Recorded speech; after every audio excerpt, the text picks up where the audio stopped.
নিয়ে আসতে বলেছেন। আমার বন্ধুগণ, হযরত মূসা আলাইহিস সালাম তার যে সঙ্গী ছিল, কর্মচারী ছিল, তার যে সফর সঙ্গী ছিল ইউশা ইবনে নুন, তাকে বললেন যে তুমি একটা মাছ রেডি করো।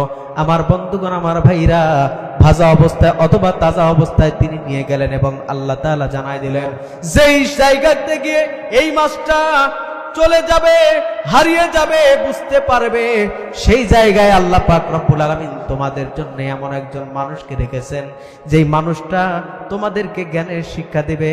আমার বন্ধুগণ, আমার ভাইরা, এবারে হযরত মূসা নবী তিনি বললেন যে আচ্ছা ঠিক আছে। তিনি আল্লাহ তাআলার কথা অনুযায়ী তিনি কাজ করা শুরু করে দিলেন। তার যে সঙ্গী ছিল ইউশা বিন নুন, তিনি এবার মাছটা নিয়ে থলেতে করে তারা দীর্ঘ পথে যাত্রা করেছেন। আমার বন্ধুগণ, আমার ভাইরা, যেতে যেতে যেতে যেতে একটা পর্যায়ে তাদের মধ্যে ক্লান্তি চলে আসলো। আমার বন্ধুগণ, ক্লান্তি আসার পরে এবার তিনি সহ হযরত মূসা নবী সহ তার কর্মচারী তিনি ঘুমিয়ে গেলেন। আমার বন্ধুগণ, আমার ভাইরা, ঘুমিয়ে যাওয়ার এক পর্যায়ে তিনারা লক্ষ্য করতে পারলেন না ঘুমের সময়ে এই মাছটাকে নিয়ে যেতে বলেছেন, এই মাছটা কিন্তু ঘুমের সময়ে নদী সমুদ্রের মধ্যে আস্তে আস্তে বিড়বিড় করে চলে গেল। যারা বলেন সুবহানাল্লাহ। আমার বন্ধুগণ, আমার ভাইরা, এবারে আল্লাহ পাক রব্বুল আলামিন তাদেরকে যখন ঘুম থেকে জাগ্রত করলেন, তারা ঘুম থেকে জাগ্রত হলেন। হওয়ার পরে তাদের আর স্মরণে নাই, মাছের কথা মনে নাই। অনেক দূর তিনারা চলে এসেছেন। আসার পরে যখন তাদের নাস্তার সময় হয়ে গেল, তিনার সঙ্গে থাকা ওই সঙ্গীটা যখন নাস্তার ব্যবস্থা করে দিলেন, এবার জিজ্ঞাসা করলেন মাছটা কোথায়। লক্ষ্য করে দেখলেন মাছ হারিয়ে গেছে, মাছকে আর খুঁজে পাওয়া যায় না। আমার বন্ধুগণ, এবারে তিনারা ভাবলেন যে যেই জায়গাতে আমরা অবস্থান করেছিলাম হয়তো ঘুমের এক পর্যায়ে সেই জায়গাতে মাছটা হারিয়ে গেছে। সুতরাং তারা আবারও যাওয়া শুরু করলেন, সেই জায়গায় পৌঁছে গেলেন। যারা বলেন সুবহানাল্লাহ।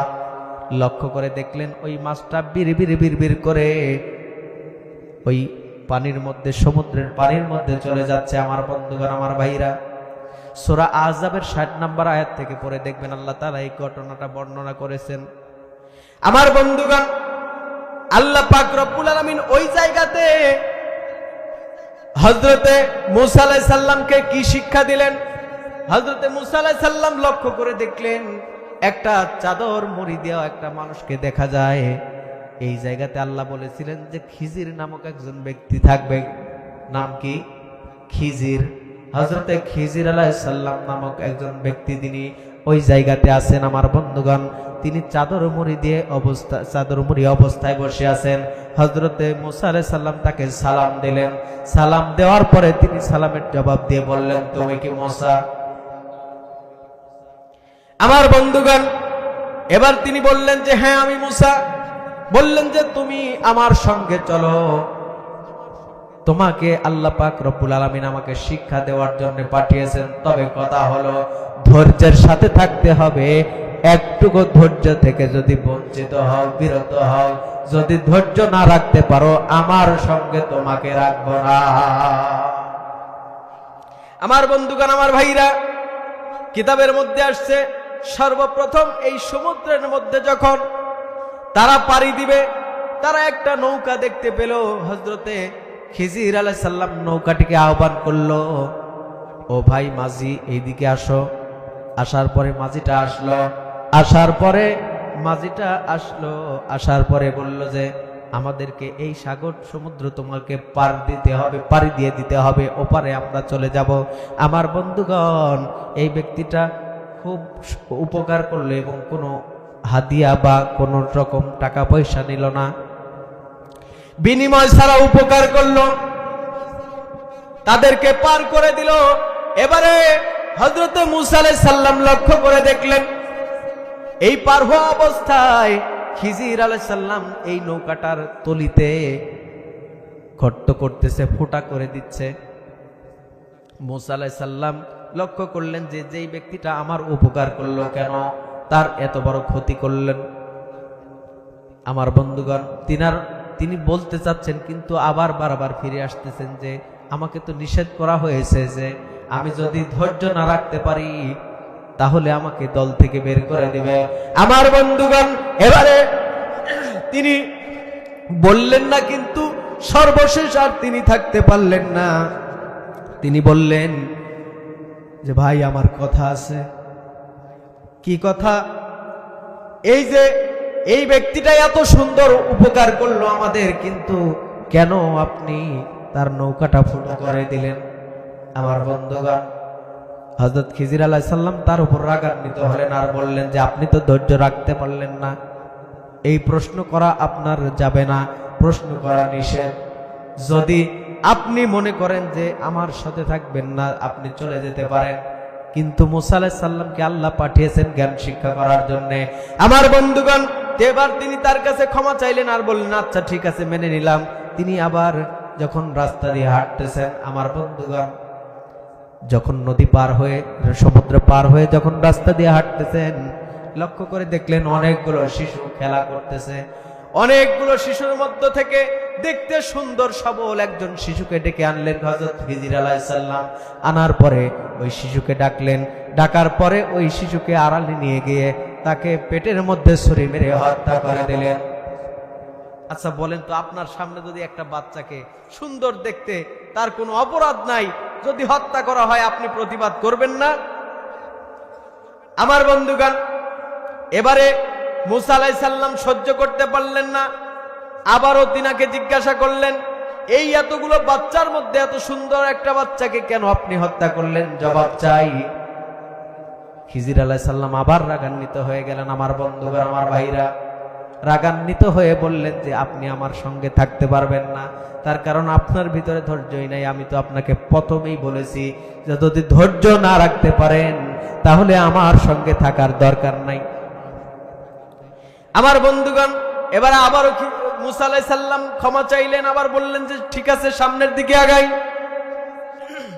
চলতে চলতে রাত্রি হয়ে গেল। যাওয়ার পরে হযরতে মুসা আলাইহিস সালাম লক্ষ্য করে দেখলেন রাত্রি হয়ে গেল। খিজির আলাইহিস সালাম একটা পরিবারকে ডাকছেন, বারবার ডাকছেন, কড়া নাড়ছেন, কিন্তু পরিবারের কেউ সাড়া দেয় না। তিনি বললেন যে আমাদেরকে একটু সহযোগিতা করুন, চলতে চলতে আমাদের রাত্রি হয়ে গেছে, এখন যদি একটু আমাদেরকে বিশ্রাম নেওয়ার মতো সুযোগ দেন, আমাদেরকে একটু আশ্রয় দেন, তাহলে আমরা উপকৃত হতাম। আমার বন্ধুগণ, এবারে লক্ষ্য করে দেখা গেল যে ওই পরিবারের কেউ দরজা খুলল না। ক্লান্ত হয়ে এক পর্যায়ে তিনি ফিরে আসলেন। আসার পরে তিনারা সবাই যখন ফিরে আসলেন, আসতে আসতে এক পর্যায়ে একটা দেওয়াল হেলেছিল, পড়েছিল। হযরত খিজির আলাইহিস সালাম বললেন মুসা নবীকে সহ, তার সঙ্গীকে সহ বললেন যে এই দেওয়ালটাকে ধাক্কা দিয়ে তুলে দিতে হবে। মুসা আলাইহিস সালাম এবার চিন্তা করলেন যে এই ব্যক্তিরা আমাদেরকে সহযোগিতা করলো না, কিন্তু আমরা কেন তাদেরকে উপকার করব? প্রশ্ন কয়টা?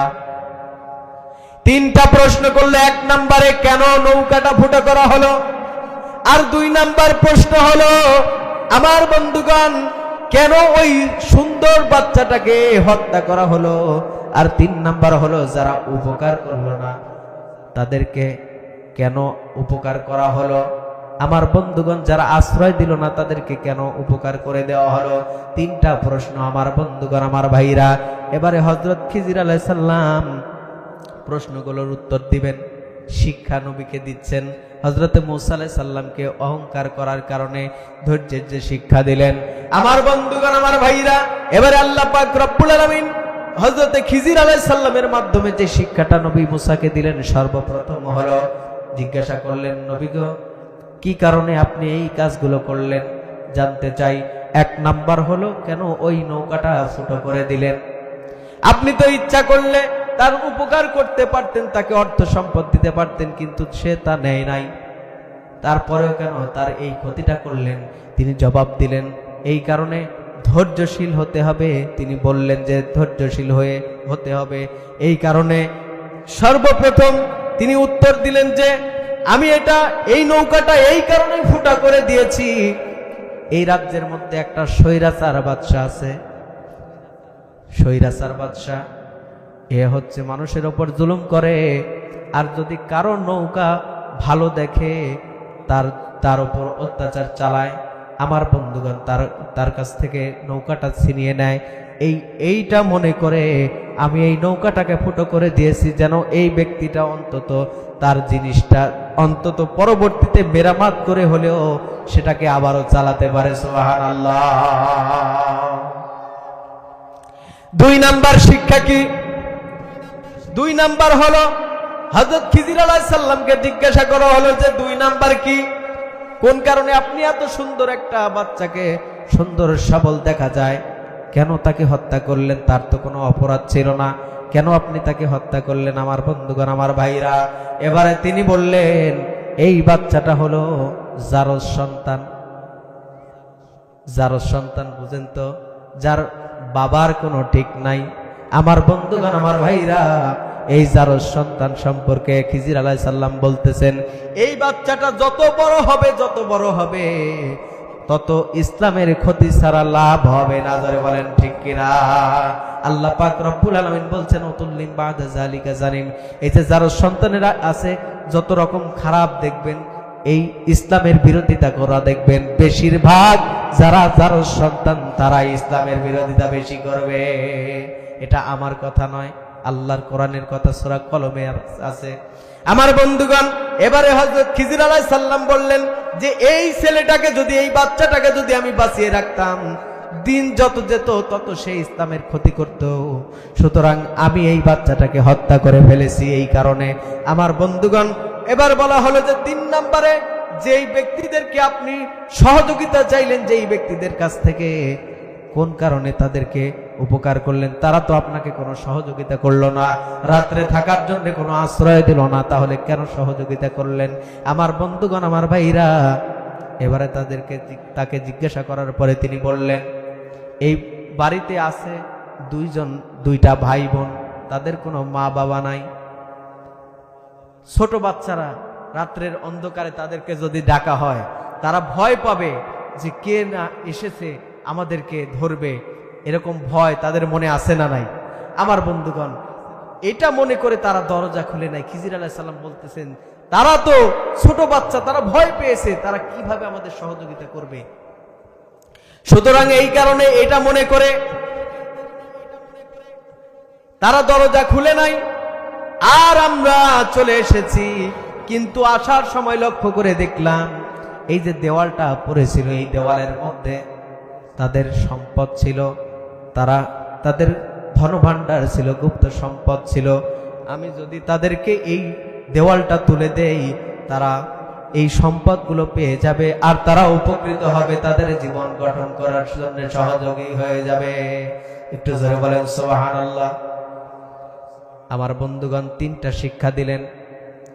আমার বন্ধুগণ, এইভাবে আল্লাহ পাক রব্বুল আলামিন প্রত্যেকটা সময় নবী রাসূল থেকে শুরু করে তাদেরকে এই রকম ভাবে শিক্ষা দিয়েছেন। আল্লাহর কোরআনের শিক্ষা যদি কোনো মানুষের মধ্যে যায়,